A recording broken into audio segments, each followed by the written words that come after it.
Okay, so to start out, I'll just kind of give you a general overview of what we're doing. In the survey flow, I'll show you in the first survey, all we have is authentication. And this is what I think you said the HR manager would do. They would just put in authentication and it would send the email to the person and have that their info all filled out. So I did that. So what they do first is you have the authenticator, you pick the panel that you want, and then you capture. I'm doing the authentication off the email, so this is what the HR manager would put in. And then I have, if we have any embedded data, we have to capture it in the survey flow here. So I just have info as some embedded data. And then first name and last name we're going to capture a different way. So then I just end the survey. I actually don't even need this. That's okay. And we'll go to triggers and I'll show you. We have the email here of the person that the contact list is going to be about, whoever they're authenticating off of.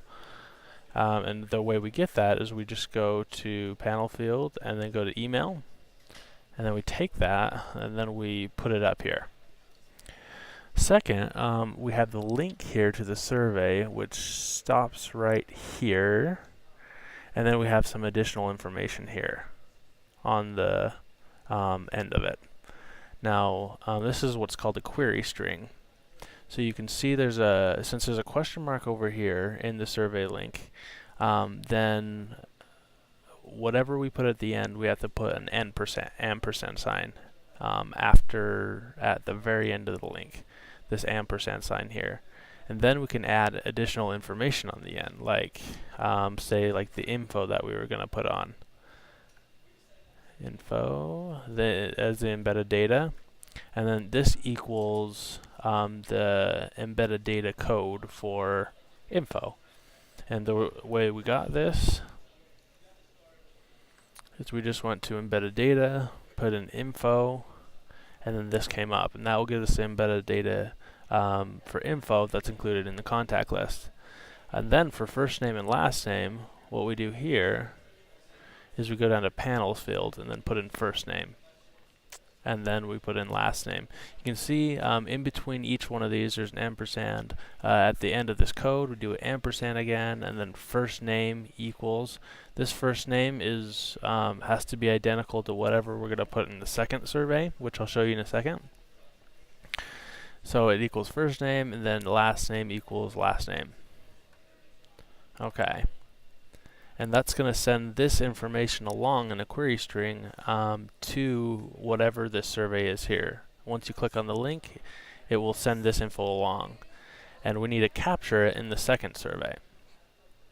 So here's the first survey. Now I'll show you the second survey.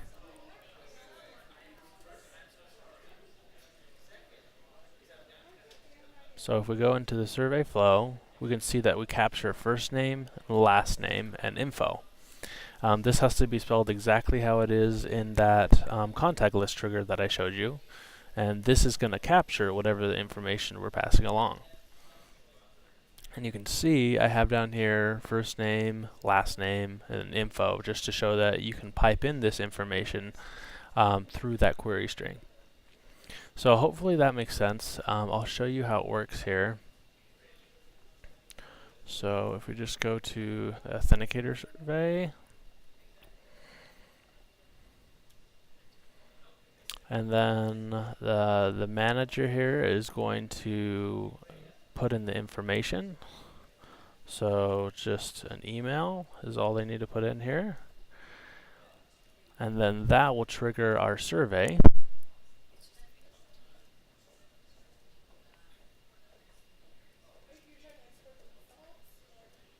And I'll pull this over here. You can see that this survey, here's the embedded data, info, recipient email, first name, last name. That's included in like a response summary. You can take that out if you'd like, and I'll show you how to do that. But this is the link that we created here. you can see that it has info equals info now instead of that code. First name equals Jake, and then last name equals West. So if we click on this link here, it will take us to the survey, and we'll have Jake, West, and info in this second survey. Now I'll show you how to take out that response summary if you don't want it. If you don't want to include, that response summary at the end. All we have to do is go into the survey,